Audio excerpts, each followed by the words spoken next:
Y'all ready to go? Yes, sir.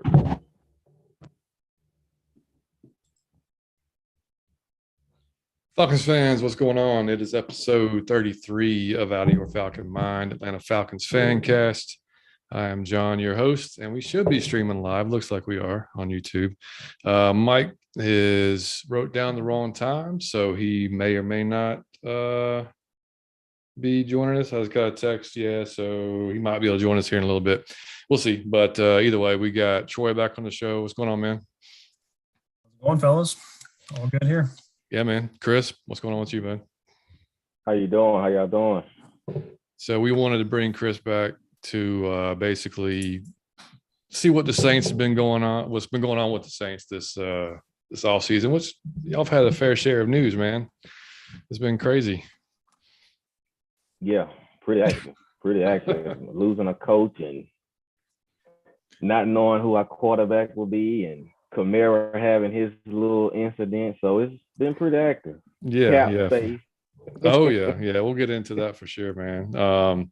We just wanted to, like I said, and we can talk about some other things too, but first time Chris and Troy have been on the show together, both LSU fans, both from Louisiana. So, it just worked out that, I don't know, Chris, have you heard Troy's story of how he was became Falcons fan?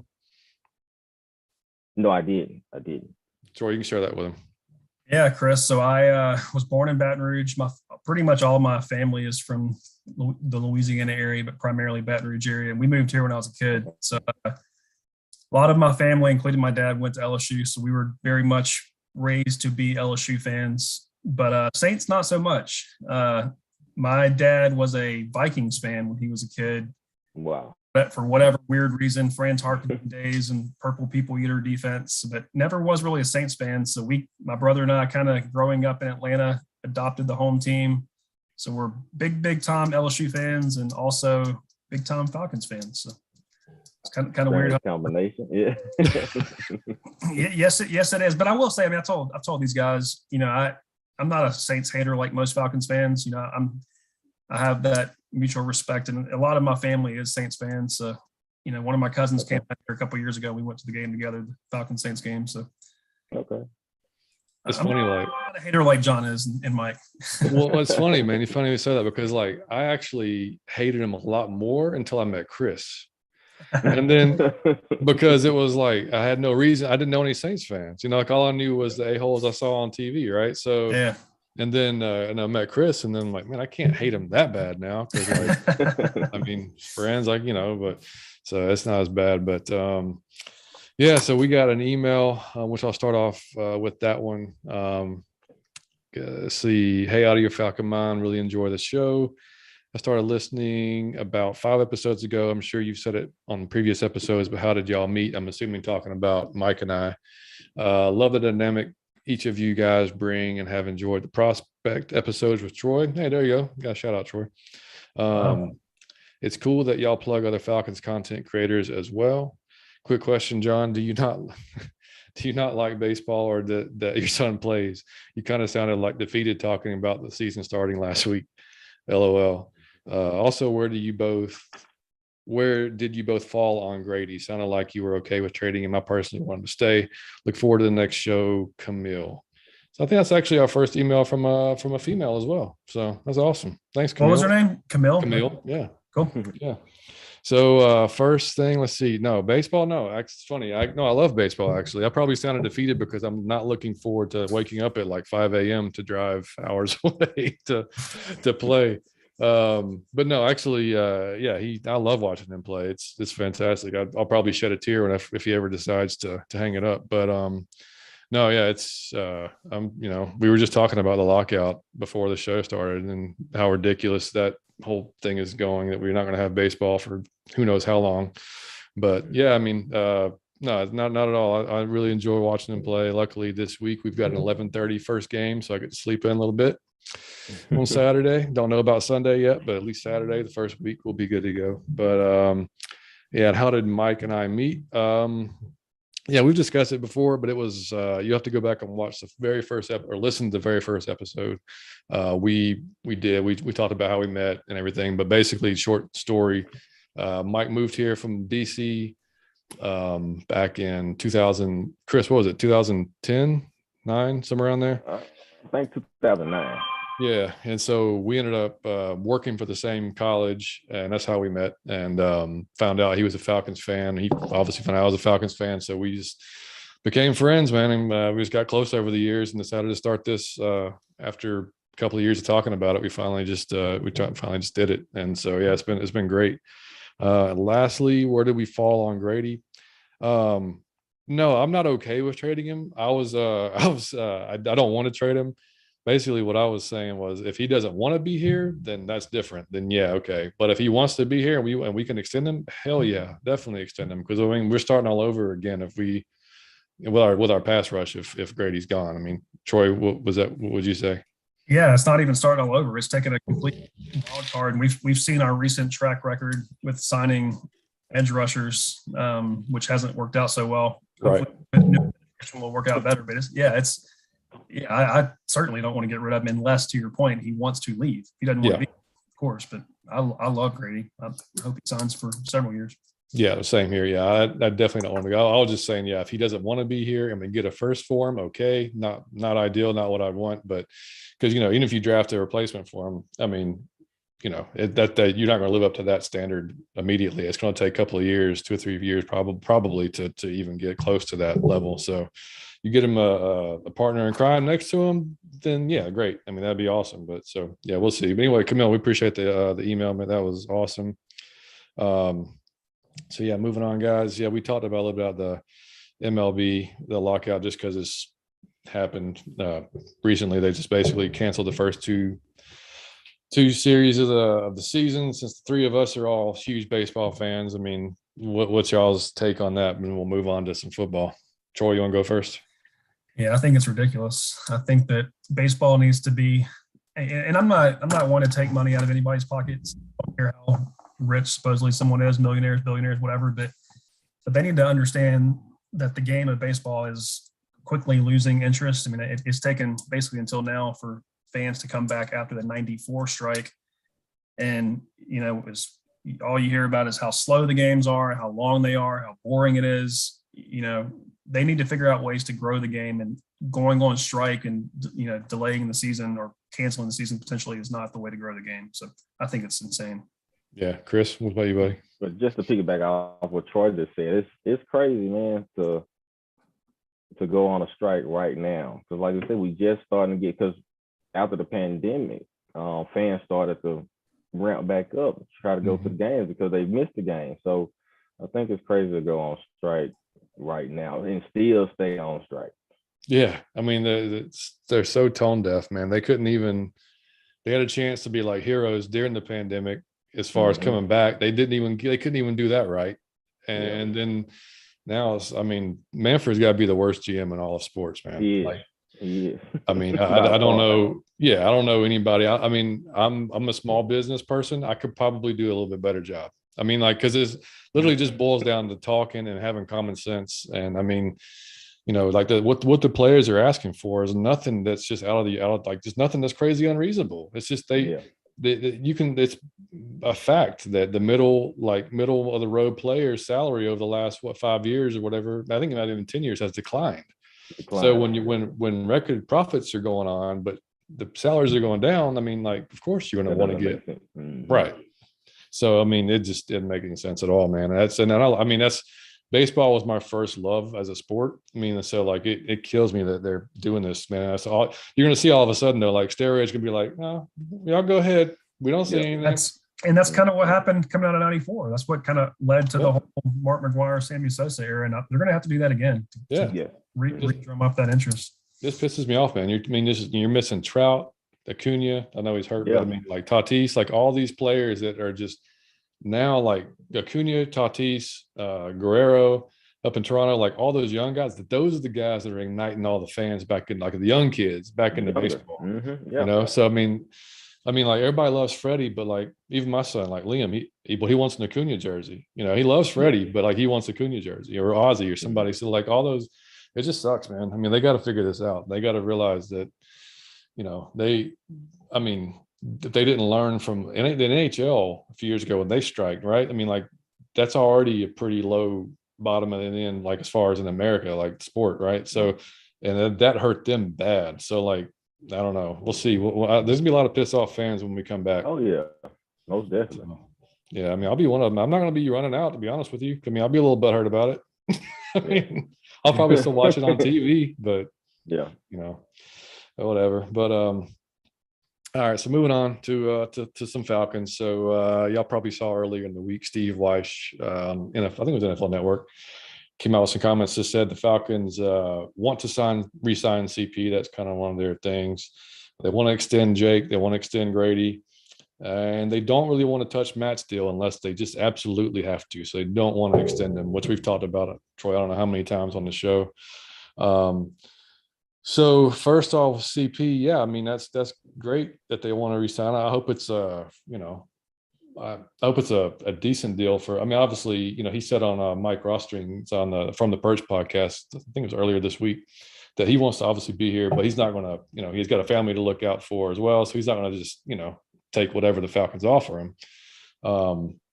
So I don't, like we talked about too, Troy, like, I don't know if he's here, I don't think you bring back Stephen Davis, but if Stephen Davis is here, I'm not sure you bring back Cordell, you know what I mean? Because they're vastly different players. They offer vastly different things. I mean, Mike Davis, as far as Mike, as far as the what he offers pretty much now is what, pass protection. That's about, I mean, it's valuable, but I mean, like, man, that's I don't know. I don't think you bring them both back. And what do you think, Troy?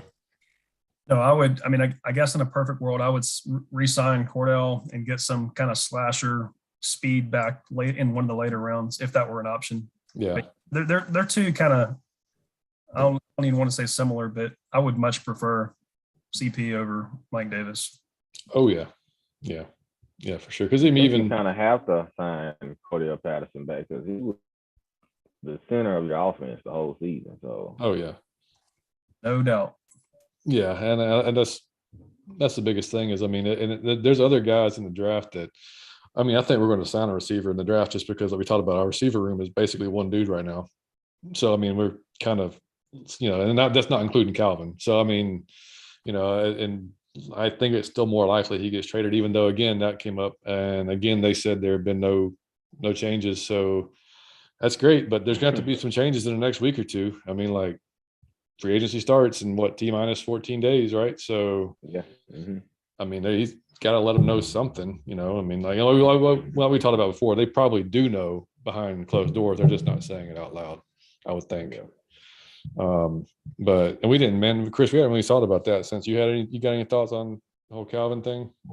I think you kind of have to trade him, I think, because why would you want a guy that you don't never know when he's going to just clunk out. I'm not saying, he clearly has a mental health issue. So I think trading him away from Atlanta probably be the best thing to do. Don't keep him here after, because you never know. He's done it to you. Like I know that's important, but he kind of ruined the Falcons season. He didn't have a receiver. Yeah. So, and with that offense, you have to have a star receiver. You can't have a bunch of receivers like the Saints had just running around. You got to have a star.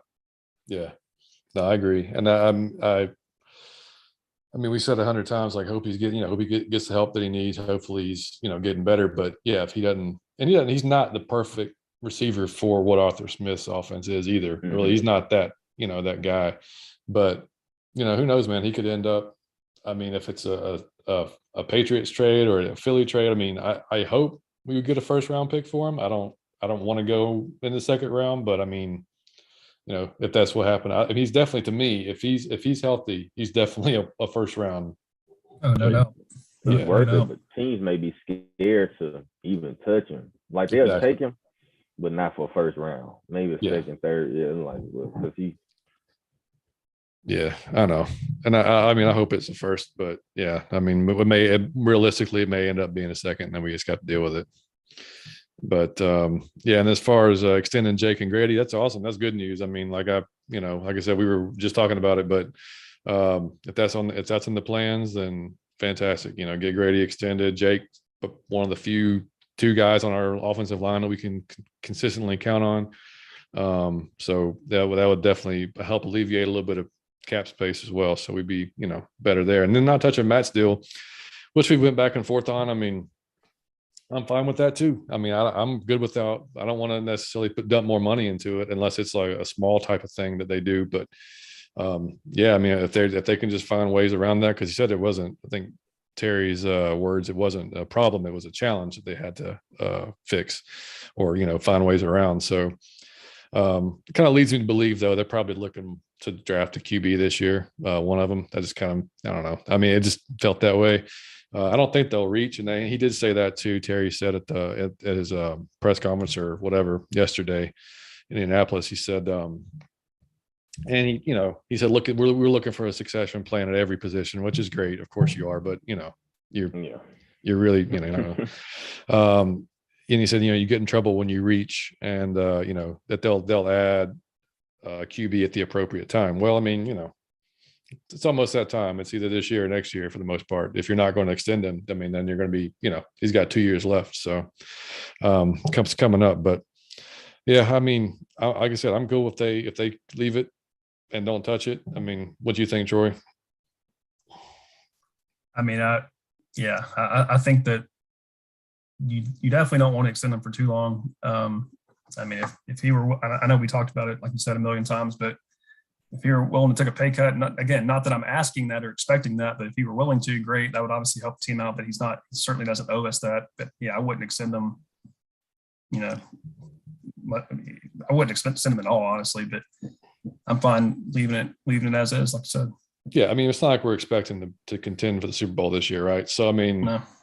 We're going to draft young guys. We've got 4 picks in the top 100 as of right now, before anything. And if we do trade Calvin, then that's going to be 5 picks in the top 100 more than likely. So, I mean, yeah, I mean, just take that, build on it, and, enjoy Matt for the last year or two. Hopefully he doesn't die and, behind the line. And then we can, he can maybe go on to a contender and maybe have a chance to actually win a championship. And I think Mike and I are in the same boat. Like we both will root for players after they leave Atlanta, if they leave Atlanta like on good terms, you know what I'm saying? Yeah. So I'll definitely, unless it's against us. Now, if he happens to go to an AFC team and by God knows what chance we make it at some point before he retires, then of course not. Yeah, I'd never not rooting for him. But if he's, some random team and we're out of it, hell yeah. I mean, I'll be rooting for Matt all the way to get it done. Well, especially what he's put his body through here for us for so many years. Yeah, absolutely. I mean, so any thoughts on that, Chris? Definitely have to keep in mind it's not a strong quarterback draft. So you may want to not extend him too long or just keep it the way it is. So I think my question is always who you going to replace him with? Because Matt Ryan, I think, is, my opinion on Matt Ryan, I think he's a good quarterback. So you have to think about who's going to replace him. So I don't see anybody in the draft this year coming up that can replace Matt. But not saying that you shouldn't go after a quarterback, just maybe if you see somebody to groom, maybe. But I don't see it in the draft. So stick it out with Matt for another year or 2. Yeah, every time I do a mock draft, I try to do one every Monday, at least up until the draft. Like, it's hard for me to pick a QB in a second, just based on how many needs that we have. Mm-hmm. I guess it's tough for me. I mean, I've done it just to see how it kind of lines up and how it falls and everything. But there's nobody I'm in love with. I mean, there's guys I think there'll be a couple of guys that have a decent careers, and there could be one of the guys may come out and just surprise the hell out of us and have a ridiculous career. But next year the QB class definitely should be stronger. I mean, looking at Bryce and CJ Stroud and dude from Miami is solid, and some other guys coming out, but that means we'd have to suck pretty bad as well. You have to be sorry again. Yeah. Mm-hmm. And I mean, and if we suck that bad this year, then I want Will Anderson next year in the top. Yeah. That's who I want. Like, and that's not going to change unless he just has a completely terrible season. But immediate pressure. Yeah. That's to me, ridiculous guy. But anyway, and I know that's just not my Bama, bias talking too. But yeah, but you just watch that dude, But he's an animal, man.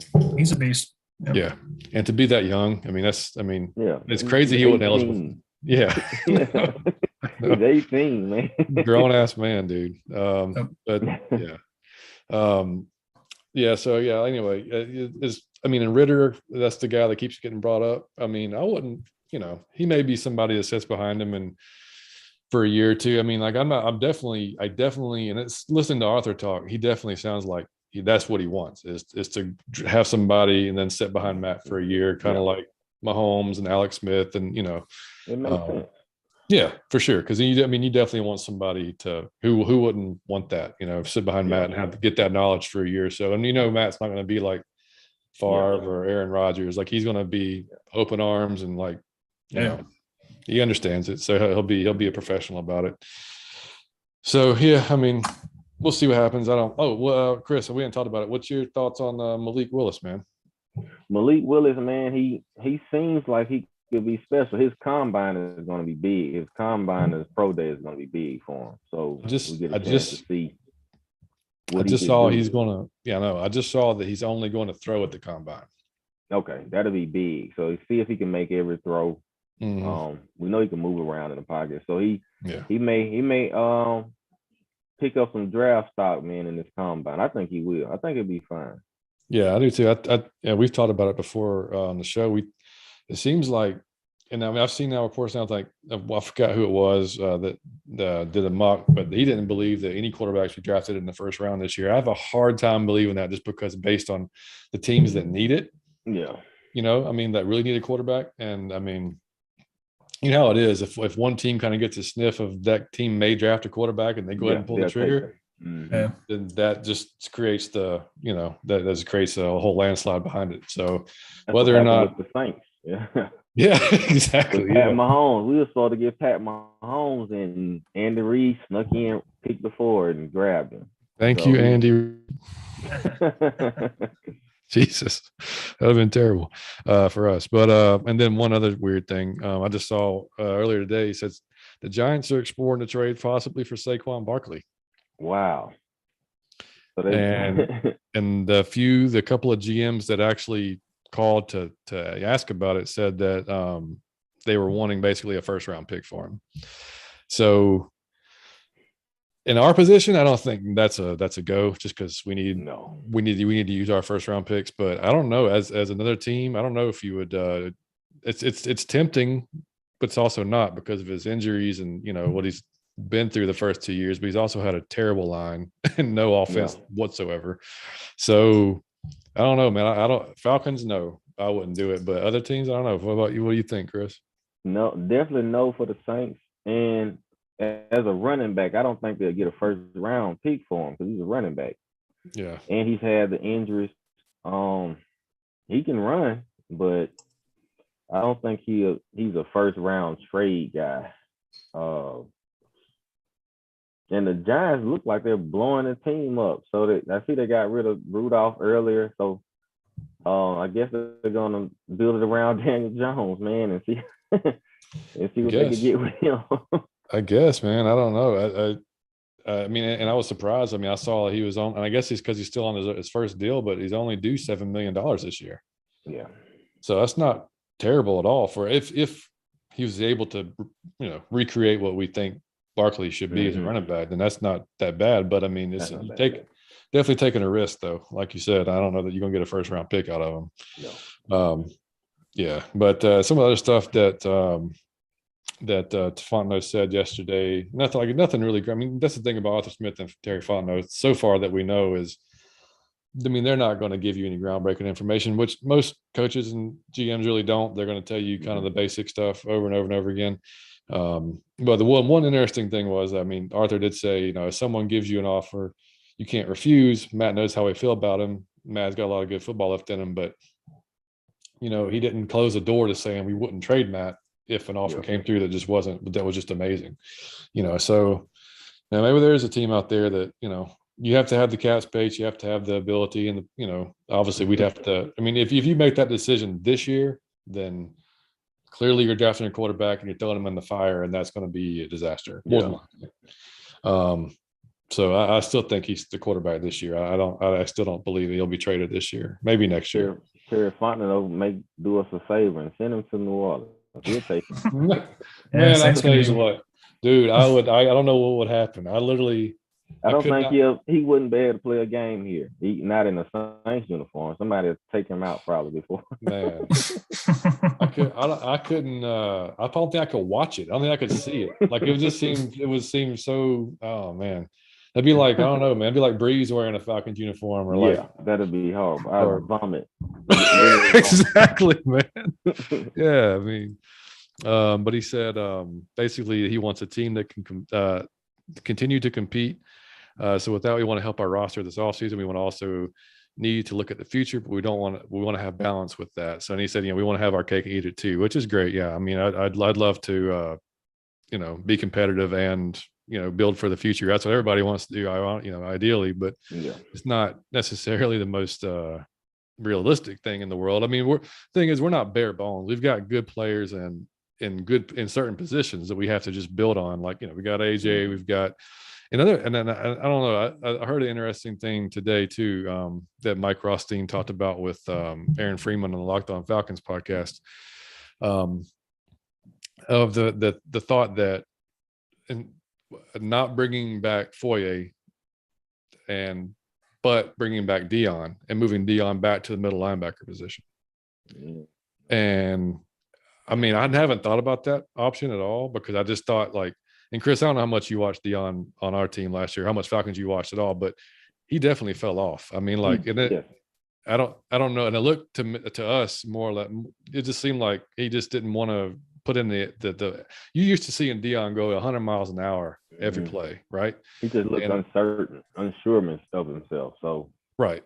And Rothstein said, he was learning a new position this year. He never played that position, which I get.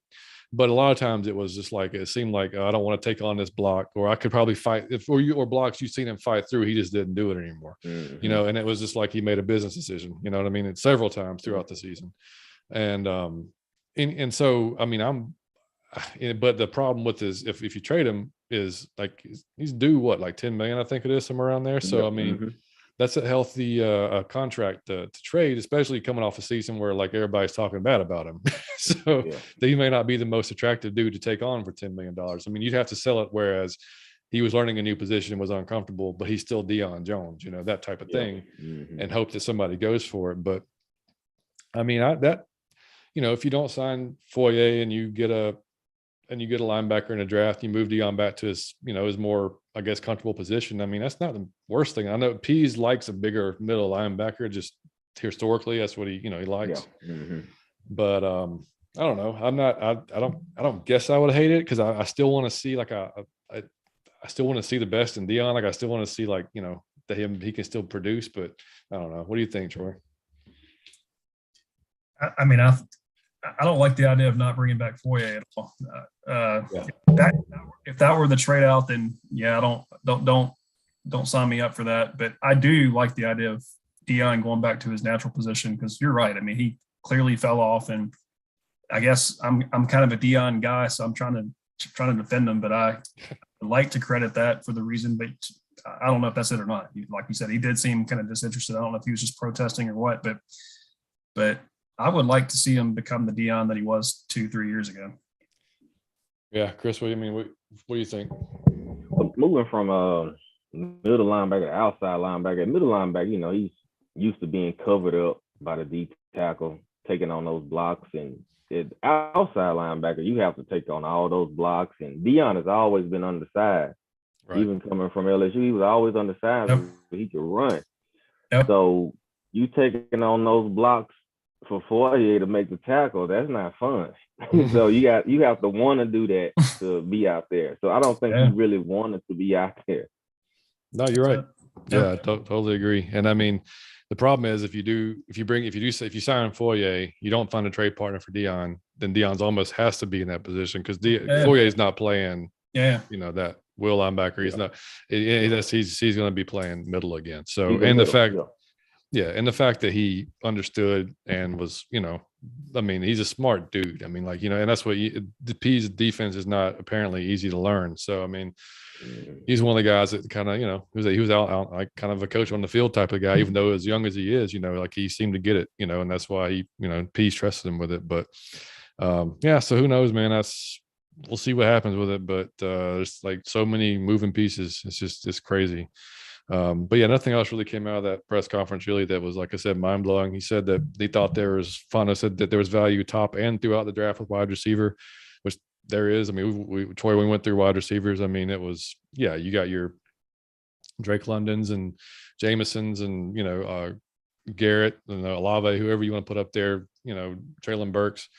And then you can get guys in the third round that's probably going to start for you immediately as well. So, I mean, it's deep, and I agree. I mean, it's depending on how they want to get, which again goes back to Ridley. If he's going to stay, then that changes things as well. But he said there's a lot of players that do want to re-sign, and that they're going to, probably look at maybe 1 year, 2 year deals on. So we have to be patient and find value, which, it's tough for Falcons fans to be patient. And then that assessing character is number one for them. Of course, the film, and they got to be able to play, but for him, character is number one, fitting that mold that he wants to bring into the team, which, I mean, I've heard, and I wouldn't mind either, having like a Randy Gregory free agent signing, but I don't know that he's going to fit that character mold that they are. No. I mean, I would love to see it, just because, I mean, he was an animal, but yeah, I don't know. He basically said there wasn't going to be any major like splash free agent signing, which I really wasn't expecting, because we don't have just loads of money to give away to potential guys. So not a big surprise there. So anyway, anything to add, Troy, before we move on? Chris, you good? Yeah. Yeah. All right, man. To the Saints, man. So, was Peyton leaving a shock to you, or is that, I don't remember that ever being like a conversation throughout the season, unless I just missed it. A complete shock. I didn't. Well, it was a complete shock when it came, but I thought that he may leave when Drew left. Now, if he would have left the beginning of the season, it wouldn't have been a shock. But after he stayed and coached, and with this season, it was a complete shock, because he went through a lot this season, man, playing 4 quarterbacks and half the team missing for COVID most games, and he went through a lot. So we're gonna miss Sean too. Yeah. I couldn't believe it when I saw it. I mean, you look at, and you mentioned earlier the cap issues. I mean, you think that had anything to do with it, or do you think he's No, I don't think the cap issue, because Mickey Loomis is pretty good with bringing the cap down. Like for this year already, we was at 72 million over. Now we're down to only 34. So, and we just getting started with the cap. So that's never been an issue. All they do is just give guys a signing bonus and bump it to the next year. They just keep bumping it and bumping it. So I don't think the cap issue was really a problem. It's just him being without Drew. I think they kind of messed with him. I think that was the main issue he had.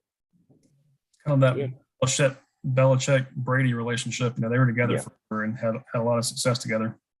Mm-hmm. Yeah, I think they kind of messed with him a little bit. You go from having a Hall of Fame guy to 4 quarterbacks the next season. I was like, man, whatever. I'm tired.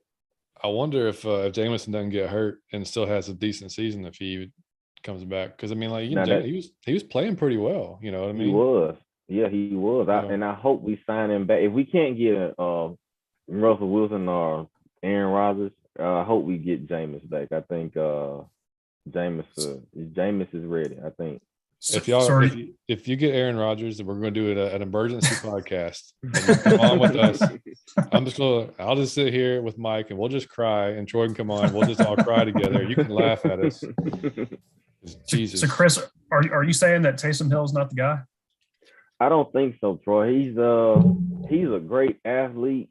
Yeah. But I just don't. He played his best game the last game against the Falcons ever.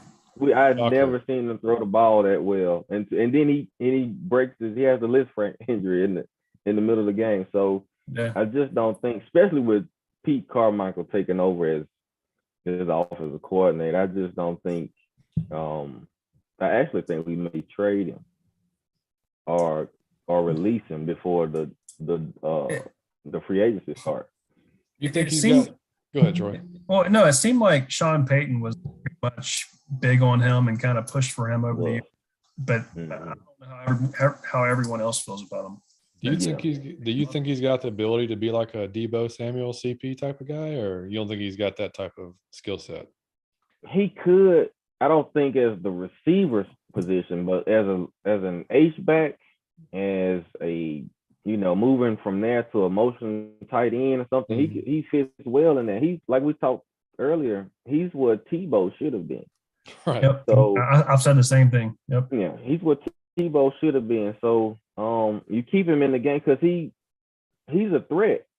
Mm-hmm. Like nobody's scared of him at quarterback. They're afraid of him when they see him lining up, running the ball and going out in the flat for passes and things like that. So I just don't think he will do that for anybody but Sean Payton because he wants to play quarterback. I don't know where he could start at a quarterback position in the league, but he wants to be a quarterback. But I don't know if he'll take on that role with anybody except Sean Payton. Yeah, that's a good point. Yeah, I mean, and so speaking of quarterback, so I mean, you mentioned like, are y'all in the mix for a couple of these guys? Russell. I mean, I've heard the Russell talk a few times. The Russell talk, yes. Aaron is too. We can't afford Aaron. We'll have to sell the Saints to get Aaron for what he wants. But Russell Wilson has been talked. But I think Dennis Allen wants Jameis Winston back, and I think Pete Carmichael wants Jameis back also. So he's been showing that he's way ahead of schedule, which is scary on that ACL. Like he's running now, so that's ridiculous. What? Yeah, he was jogging on the treadmill. I did see the one where he was like doing the QB drills and everything. Yeah. So it's crazy now, man. Like ACLs are nothing anymore. I mean, it's like they just come right back. You're like 7 months and you back full strength. So yeah, that's crazy. I mean, were you happy that was it Dennis Allen, right? Yes. No, were you happy he got the job, or were you looking at somebody else? I was happy. You can keep it. You get to keep your defense intact, hiring Dennis Allen. You move Chris Richard and Ryan Nielsen up to co-defensive coordinators. So you get to keep your team intact. So it's not like you bringing in somebody new and you have to learn a new system. Offense may be a little different with Pete because he's not as he's more conservative than Sean Payton with his play calling. So I was happy about Dennis Allen. Yeah, I figured most Saints fans would be. I think you and I actually texted back and forth like when it all happened. We were like, I know you're saying you kind of hope that's what happened, and I mean, probably luckily for the Saints it did because I think, like you said, it keeps that continuity at least. Mm-hmm. So, but and you mentioned Kamara, man. So what's the news on him? I haven't heard anything since the whole incident. The last thing I heard was they said the player from the Chiefs is the one that actually did the punching. Kamara pushed the guy, and they're saying that the player from the Chiefs did all the punching. So that may take a suspension from 6 to 4 games, but I still think he'll be suspended. Yeah, because of how brutal it was. It was pretty bad. Yeah, you see the pictures? Yeah. Oh yeah, it was pretty bad. They messed dude up. Yeah. So. Yeah. And then so any other free agents kind of that you have your eye on in particular that I think we want to do a lot of affordable. Yeah, that's affordable. I'd never count Mickey Loomis out with the splash free agent, but I think we're going to try to go through the draft to get most of them. Now we do need to sign. I think we need to sign Marcus Williams back because he's a free agent and he's going to cost a lot because I think he's a top 7 safety and one of the top 7 safeties in the league. So we need to sign him back. Probably sign Deontay Harris back. And other than that, I think we're going to work from the draft. Now we may have a surprise free agent sign, but those two definitely we need them back. Who are you looking at in the draft too? I want Jameis Williams. So that'll.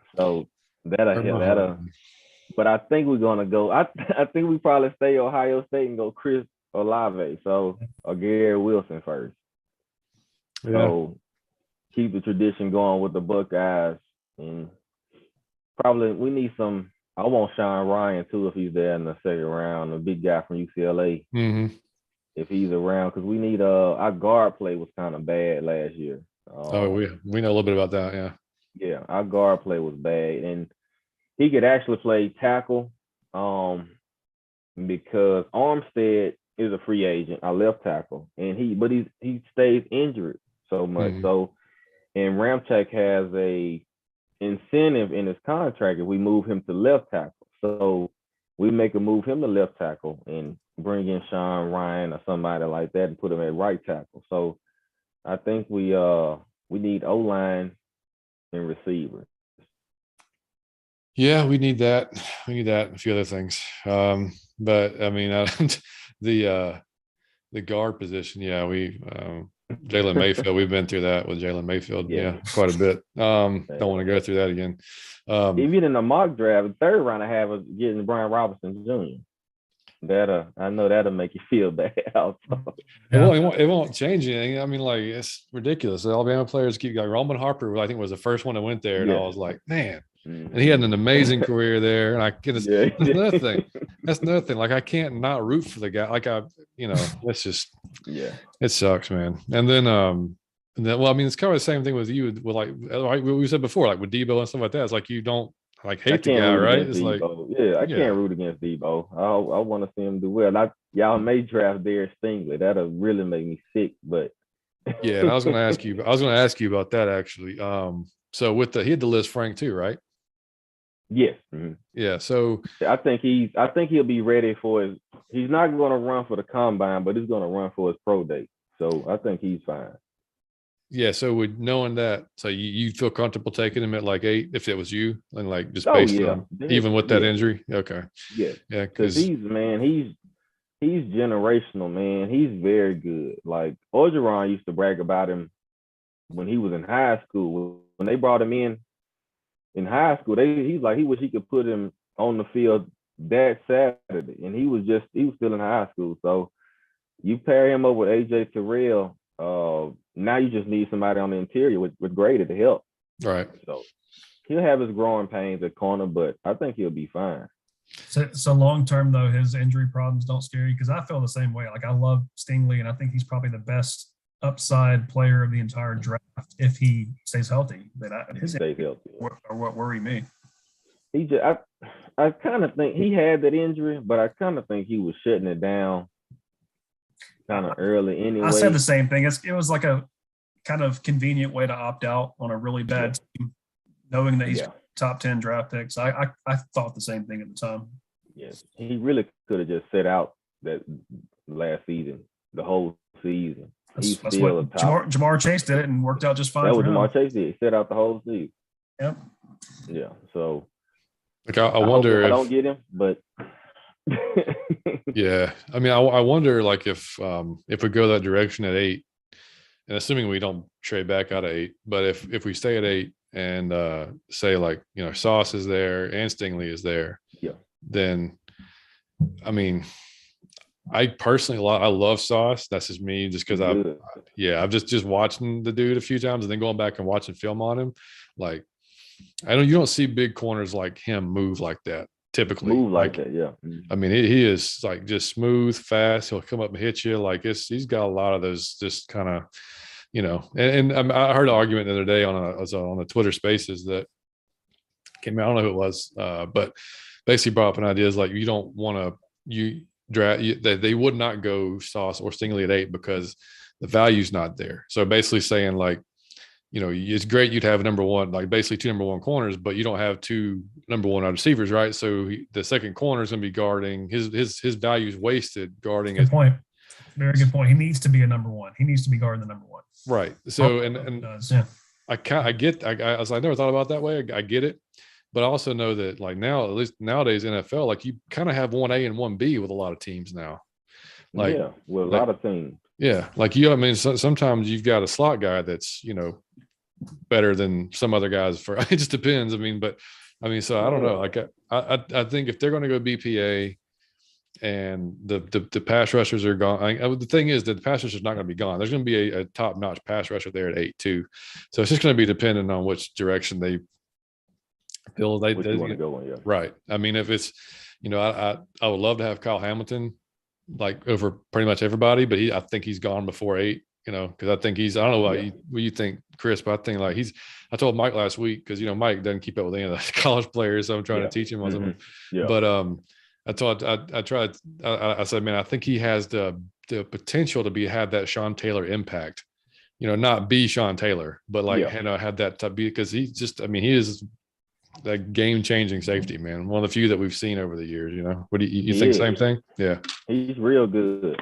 Oh yeah, he's a top 6 pick. I think he'll be gone.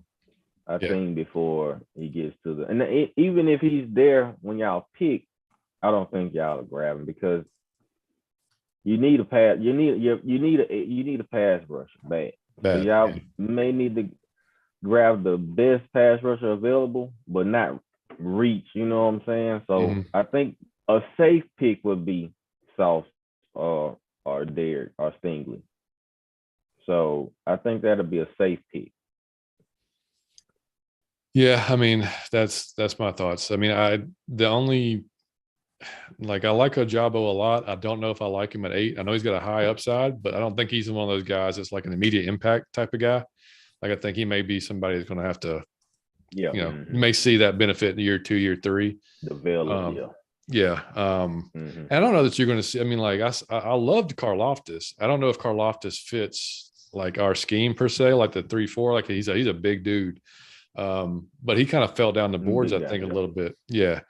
And but I saw PFF said that I read an article earlier that they thought the Falcons was a great fit for him. And so it's like, I think it's just, everybody has their own opinion about who's going to do what. I read I read off TJ Watt's whatever, his the scouting report. And you see a lot of the same thing with Karlaftis. It's almost the same, like, it's very, very similar. They almost mirror each other based on kind of what they're looking at, Yeah.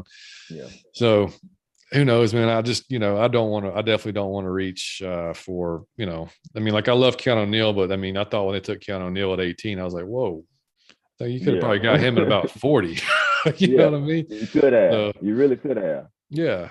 So, I know a whole different regime there, but yeah, so we'll see, man. I just, I hope that, I think if they go corner, that's an immediate day 1 impact. Yeah. Like, he's going to impact your team immediately. Right now. Right now. Yeah. And that'll help your pass rush as well, because you're going to have somebody that can actually out there and guard longer. And you've got Isaiah Oliver coming back off of injury, who played really well, before he got hurt. Yeah, he started to pick it up. Yeah. Yeah. So, and he, he may fall in that nickel, back type of role. So, I don't know. I'll go back and forth, man. Either I go edge, I go corner, edge, corner. I don't know. Troy, are you still leaning edge? I'm definitely still leaning edge. Yeah. In the NFL, you have to have a pass rush, and I don't care how good your corners are. They can't guard forever. And you have to have some kind of, at least a threat of a pass rush. And we don't have it. We haven't had it. Yeah, I'd be okay if they double dip, man. I'd be cool if they went 8 with it and then went, I don't know, second and third round with it. Completely agree. Yeah, it was pathetic. Yeah, I think everybody's mind will change after the combine and pro day, because you'll probably have a sleeper come out of nowhere, a guy that's 6'5" that runs a 4.5 coming off the edge that none of us have ever heard of. Yeah, somebody from Wichita State or somewhere. So yeah. Well, he's been making more noise recently, but Boye Mafe from Minnesota. Oh yeah, that dude, man, my God, like he can fly. Like, when I started watching film on him, he's kind of raw as a pass rusher, but there was a run play, running back literally 30, 35 yards downfield. You see dude flying through, like bypassing linebackers, and like runs the running back down, for 30, 40 yards downfield. And I was like, whoa. That just showed me that. Yeah, serious athleticism there. But so speaking of the combine, since it's just getting going, is there do you guys watch the combine still? Y'all tune in when you can?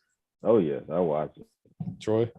Yeah, I'm the same, but I've never watched it religiously, probably like I will this year. But I'd definitely like to see the highlights, who's lighting it up, who's kind of running those 4.3s and lifting 800 pounds kind of stuff. Yeah. I've seen dudes are going to be, a lot of guys are like skipping the bench. Yeah, I've heard that too.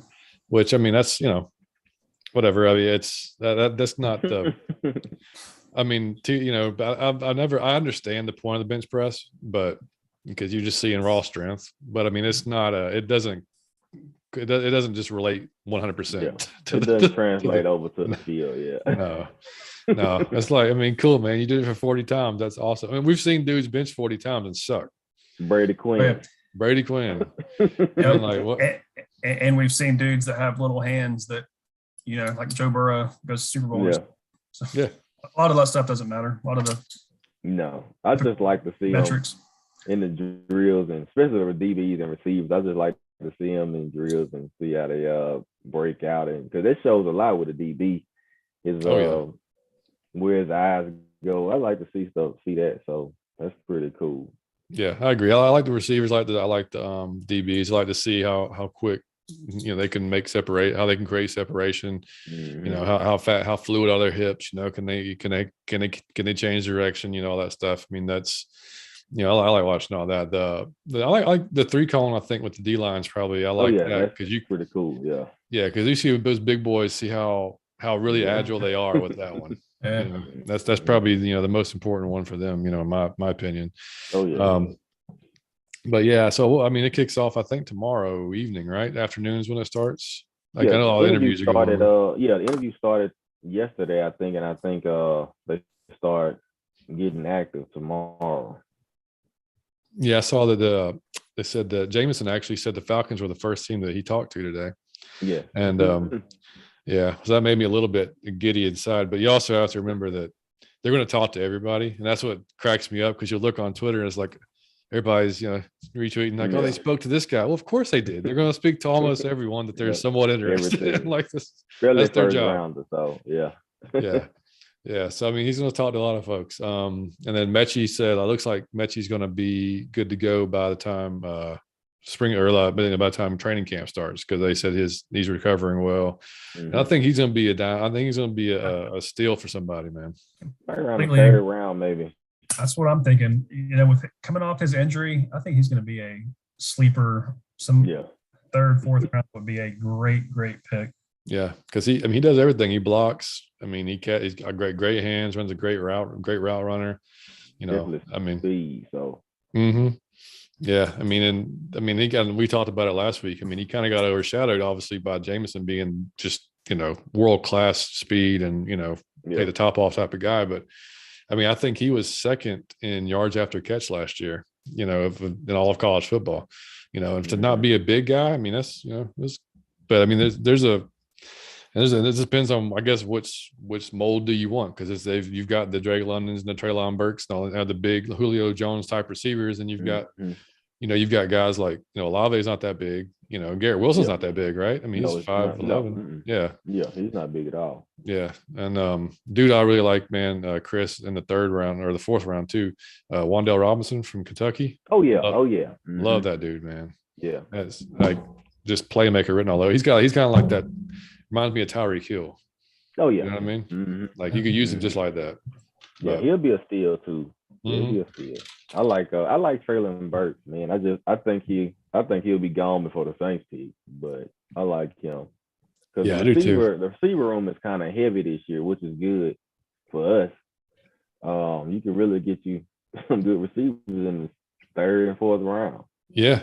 I mean, people just go receiver crazy in the first round, which I don't think they will. But yeah, we talked about on the last show, man. Like this is, I don't know. Like I thought about, like, I haven't watched the draft or I haven't watched the off season as closely as I have this year, obviously because of the show and everything. I'm, watching it a lot more closely. Most of the time, this time of year, I'm preparing for baseball, watching the NBA, I'm watching the off season, but it's kind of in the background type of thing, or reading but like on an everyday basis now, I'm looking at this stuff. So it's just it's a different animal, man, to watch it. Just, everything that has to be done, but by the time the Super Bowl's over with, it's just like they've got to get moving all the way up until the draft. In the free agencies and when that starts before the draft, it's it's crazy what they go through. Crazy. But so they definitely earn their money, that's for sure. But but we'll see. the combine, it always cracks me up because there's always, like you said, there's somebody that comes out there you never heard of, and you're like, whoa, what the hell is that? And then there's the guys that you think you're going to show out and that maybe don't as much, and then that hurts them a little bit. Which I still think that most teams, at least if it was me, like I'm looking still more at their film than anything else, than what they do with the combine. But we'll see. And I mean, and one of the last things in the combine too. Do you like watching the linebacker stuff too? Oh yeah. Yeah, just pretty much everything. Yeah, I like everything pretty much. Yeah. I don't too much watch the offensive linemen too much, but running backs, linebackers, and DBs and receivers and D line. Yeah, I'll be watching D line closely this year. That's for sure. Of course, quarterback. So I think, go ahead, Jake. Sorry. Oh, you good? Yeah, when we were, but my point was saying all that stuff about the offseason was, I can't remember a draft that there's been this kind of just like convoluted top 50 players. Like, I they just, you're going to get like really good talent probably almost everywhere. Like it seems like this just, it's strange, like how trying to rank these guys. It's like, there's a lot of, which like you said, it's good for both of our teams because we need it. Yeah. We need it. We don't have a lot of money to spend, so we're going to have to build through some of these young guys. So it's, it's a good thing. Yeah. So, Joy, you got anything else for Chris on Saints or combine or opinions on anything? No. I would ask Chris, in light of your Sean Payton love, have you seen the movie about him on Netflix with Kevin James? I have. You did watch it? I did. Okay. I thought it was terrible. It was a horrible movie. But if I were Sean Payton and Kevin James played me, I would be insulted. I can't believe he signed off on that movie. And I was surprised Kevin James played him. Yeah, like they're not even close to being the same size or anything. Like no, it looks like Kevin James is like he ate Sean Payton. That's what he looks like. Like it's not Sean Payton. I mean, even when he tried to do the Sean Payton stare, it was just weird. I was like, man, come on. I couldn't bring myself to watch it. So yeah, it was hard. Don't watch it. Please don't put it on. I was actually going to make that my overrated because if you just look at it, like 91% of the whatever Google users or whatever liked the movie. You serious? Be kidding me. That movie was garbage. That movie was horrible, man. Was it like? I love Sean Payton. Was it just the acting terrible or everything? Like just everything, just like the plot. It was dumb. It was like some made for TV, like just. So they didn't follow like anything realistic. They did, but it was just a bad movie. And the bad part about it was this actually happened. So it was just bad, man. Like Kevin James, he did the best he could, but it didn't say Sean Payton when I was watching. Yeah, no, that's hilarious, man. No, I didn't even think about that, but yeah, no. Any LSU questions for him? Yeah, I mean, we could probably do a whole episode on LSU. Yeah. No, damn it, I just meant. I guess the one big question, and we don't spend a lot of time on it, is just Brian Kelly in general. What's your feelings in the first 2 months or whatever that he's been? I mean, I think Brian Kelly is a good sign. He's going to bring back some ethical stuff to LSU, which we were kind of losing with Orgeron toward the end with all the allegations and stuff. But he said we're going to have to build through transfer portal, and that's what he's doing. So he's going out getting guys because his recruiting hadn't hit down south yet. He's not going to get kids down south yet. So that transfer portal is really, really helping LSU out. Let's keep working on that accent. Yeah, that's what I was going to say. Everybody that I know, including John, gives me crap every day about the newest dancing video or fake accent, whatever. And I mean, I mean, no, and I agree. Like, Les Miles figured out a way to recruit, and he was as much of a Yankee as Brian Kelly is. He just didn't pretend he's not. Coach O, of course, was the cultural fit, but he could keep the players home. So I mean, you don't have to be phony. You don't have to be a Cajun or some eating whatever to be successful at LSU. Just be genuine. Kids want sincerity, you know? Yeah. That's my problem with it. It's just like, dude, you're a good coach. Clearly you've had success with a much, what's the right word? A talent pool. yes. A lesser pool of talent. Like, dude, just do your thing and you're going to win at LSU. I mean, you don't have to be phony. You know, that's what you don't. Yeah. But like you said, though, I mean, if you look at the aggregate recruiting / transfer portal, I mean, considering the circumstances, you know, and the limited time he's had, I'm not complaining. They were like number 6 overall in 24/7 if you include the transfer portal. So bring it on. You know, I don't have a problem with that at all. Yeah, if you I mean, that'd be like me trying to do like a Boston accent. Like it would not work. Like, it'd be so obvious. I mean, I'm here, my family. Like, no, I like when they announced they were hiring Brian Kelly, I was excited. I'm not a Notre Dame guy. I thought that they were terrible, overrated every year, whatever. But it's like, this is the first guy since Nick Saban that can actually form a complete sentence and speak somewhat intelligently. I was fired up just about that. And then sure enough, 3 days later, he's at the basketball game talking about his family. I'm like, dude, just be real, man. Just be a normal person. Yes. Yates texts me immediately when he's Fontenot y'all both one after another. Like, I don't know what that was, man. And then for him to dance with the guy and he jumps to Alabama, that was just like, don't do it anymore. That was the last time you should do that. Yeah, he was doing a little bit. He was grinding up on him a little too hard there. He was like, close. Coach, I ain't good with that, man. That 360 camera a little too close, man. That's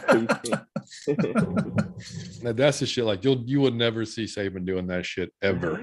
He doesn't need to, man. No, but like if a player was like, "Hey, will you do?" He'd be like, "Nah, man. Nah, like, this is not for you. Then go ahead. There's the door."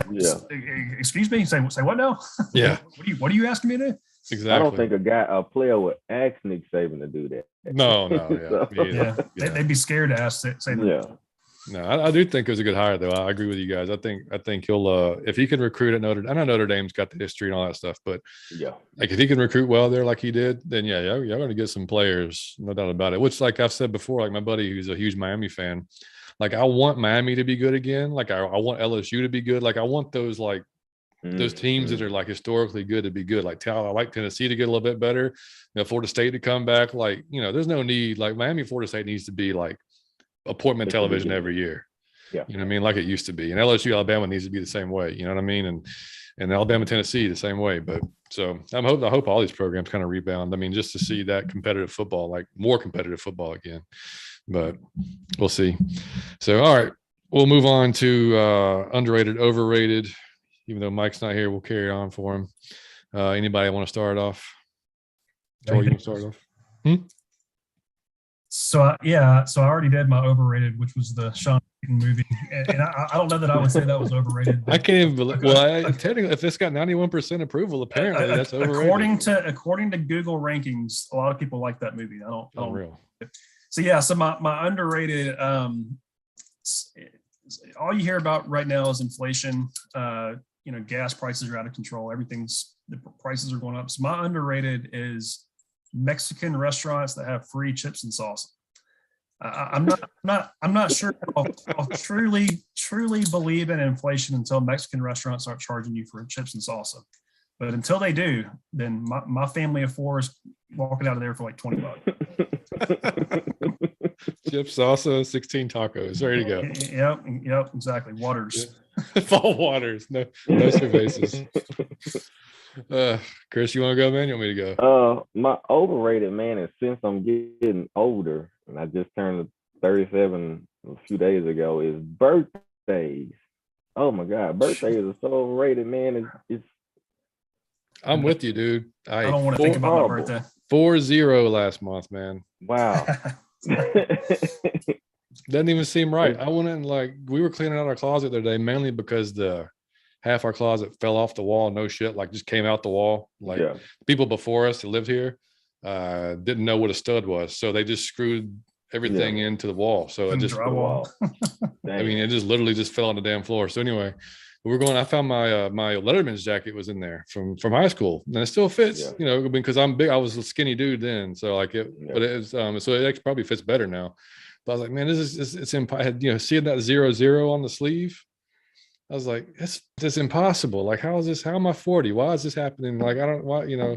Jace, I promise that happened to me last year when I seen my Letterman jacket in the closet. It's like deep in the closet, but when I pulled it out, I was like, wow, this thing has 03 on it. Yeah, man. Like, this is not cool, man. But whatever. I agree with you though. That's a great one. Definitely. Once you hit a certain age, birthday severely overrated. Yeah, forget them.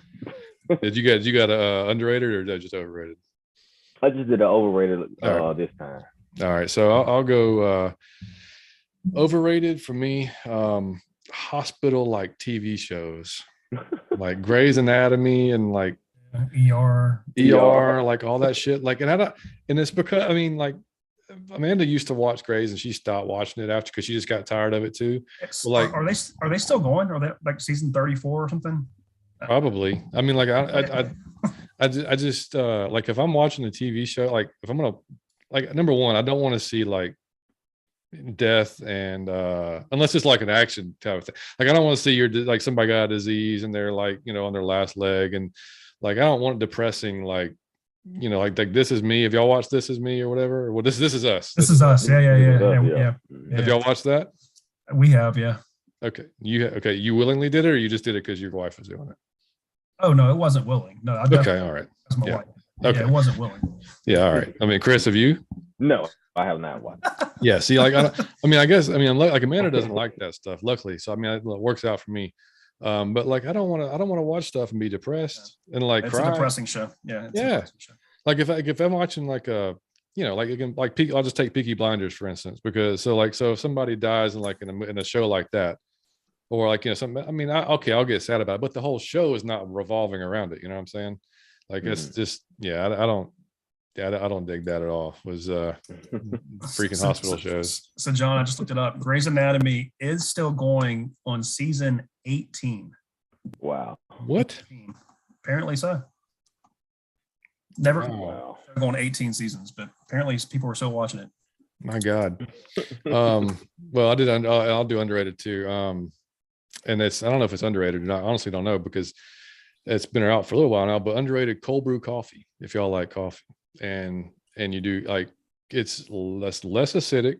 It doesn't bother your stomach as bad if you have issues like that.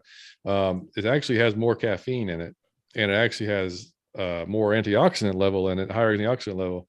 So it's better for you. And I mean, I'm full blown addicted. So like I'll have one in the morning. I'll typically have one like afternoon, possibly even later than that. So I need to get your address, man. My cousin makes a cold brew coffee. It's called Shea Latte.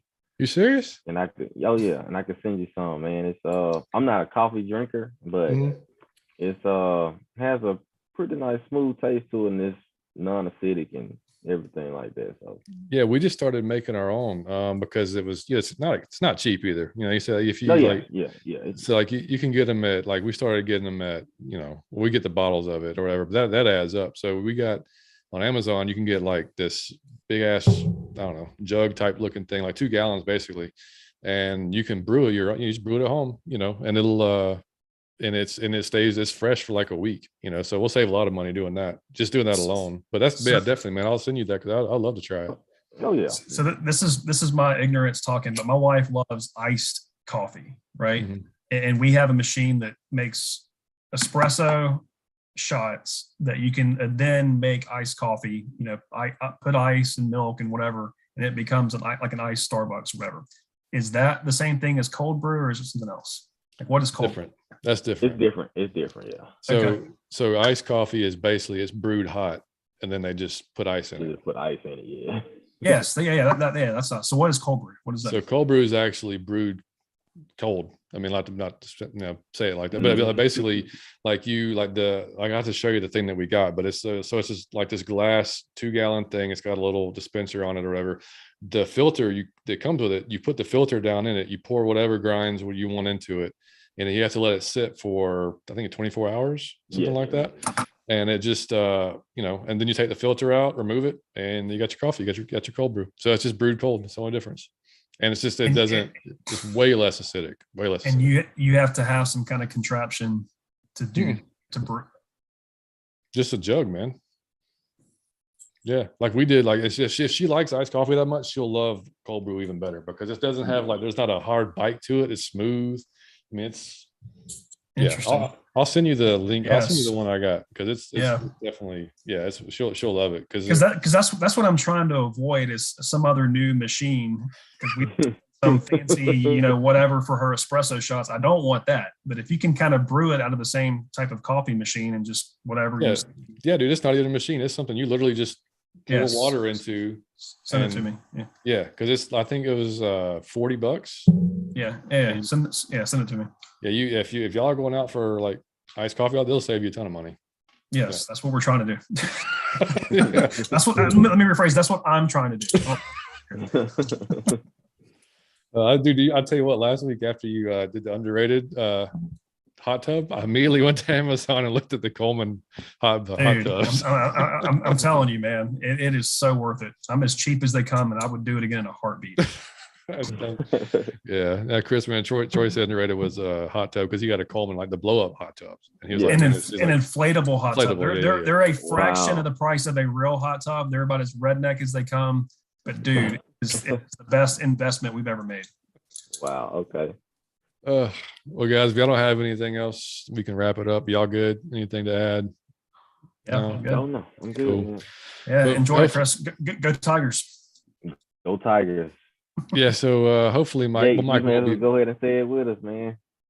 What's that? I said you may as well go ahead and say it with us. I can't do that.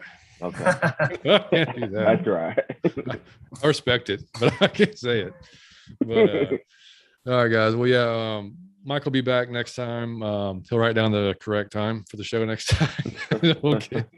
He'll be able to join.